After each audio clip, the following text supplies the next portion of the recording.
News 8.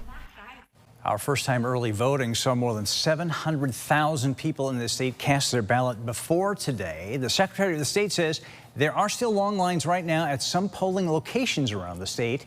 News 8's Brittany Schaefer joins us live from the state capitol with the latest on that. Brittany. Well, Darren, the Secretary of the state just provided an update and says overall the day is going fairly well, with some expected issues like those tabulators failing in multiple towns. Also just in, she says there was an arrest made in East Lyme after a man went to several polling locations, but more immediate details were not available at the time. We did reach out to East Lyme police and are waiting for more information. Meanwhile, Republican Mary Smith tells us a man was arrested for refusing to show his ID and then refusing to leave that polling location. She says that man is known and has done this before. Otherwise, the biggest issue the state is seeing are long same-day registration lines. Secretary Stephanie Thomas says they are working with volunteer attorneys to assist those registrars and keep those lines moving. As for the tabulator issues, Thomas says the state invested $20 million in new equipment to replace old tabulators.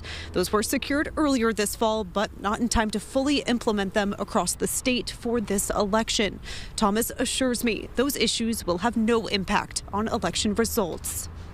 Registrars and moderators usually deal with any tabulator failure. For better or worse, this has happened in many of the past elections, so they are well versed in how to unjam, how to use the battery backup if needed. As I've mentioned many times, it's just unfortunate. The inventory is very old, so those machines tend to just go down, especially with high turnout.